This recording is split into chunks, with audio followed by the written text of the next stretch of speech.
Hello students, next हम discuss करेंगे question number 14। Assuming that 200 misprints are distributed randomly throughout a book containing 500 pages, total pages 500, उसमें 200 misprint, find the page containing exactly 2 misprint है, वो वाली condition निकालनी। तो देखो इस कंडीशन में सबसे पहले आपका सक्सेस केस क्या होगा?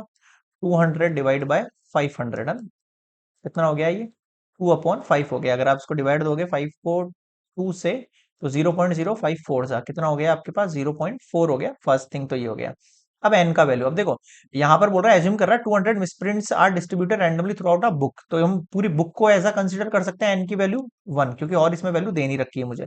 मेरे पास जो लेमदा की वैल्यू निकलेगी वो 0.4 मल्टीप्लाई 1 यानी कि 0.4 निकल के आ जाएगी। यहाँ समझ में आ गया यहाँ तक? ठीक है। अब क्या कह रहा है वो ध्यान देना। मुझे बोल रहा है probability data page contain exactly 2 misprint, हो वो वाली कंडीशन निकालो। यानी पी एक्स इक्वल्स टू 2 की बात कर रहा है, तो ई की पावर माइनस 0.4 मल्टीप्लाई लेमदा की वैल्यू 2 अपॉन में 2 फैक्टोरियल।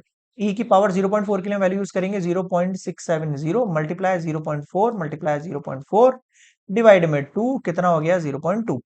अब आपको क्या करना है? इनको डायरेक्टली मल्टीप्लाई करना है, तो मैं कैलसी यूज कर रहा हूँ, बट आपको यूज नहीं करना है। 0.670, ये मत कहना सर अब बच्चे जो है टीचर से ही सीखते हैं, तो ये वाली चीज नहीं सीखनी है भाई आपको, है ना? बाकी सारी चीज सीखो आप।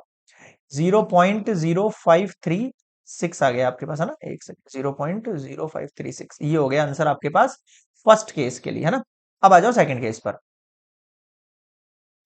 2 और मोर मिसप्रिंट्स, है ना? तो p की वैल्यू कितनी हो जाएगी? x की वैल्यू बोल रहा है ये 2 और मोर मिसप्रिंट्स निकाल के दिखाओ आप। तो x की जो वैल्यू है आपके पास 2 और मोर देन की बात कर रहा है, तो मैं 1 में से सब्सट्रैक्ट करके पता कर सकता हूँ, ये बिल्कुल पता कर सकते हैं। तो 1 में से माइनस कर देता हूँ पी एक्स इक्वल्स टू 0 वाले केस को और पी एक्स इक्वल्स टू 1 वाले केस को।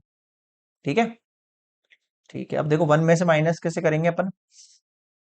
यहाँ आ जाओ आप। ई की पावर माइनस लेमदा की वैल्यू कितनी थी? 0.4, 0.4, फिर लेमदा की पावर जो है आर, और फिर अपॉन में आर फैक्टोरियल प्लस ई की पावर माइनस 0.4 मल्टीप्लाई 0.4 की पावर 1 और अपॉन में 1 फैक्टोरियल। यहाँ पर अपन कॉमन ले लेते हैं डायरेक्टली, एक सेकंड। ई की पावर माइनस 0.4, ये वैल्यू 1 हो गया, ये 0.4 हो गया। और अब इसकी वैल्यू तो अभी मैंने बताई आपको वही वाली यूज करनी है, 0.670 मल्टीप्लाई 1.4, इसको करो आप मल्टीप्लाई, एक सेकंड।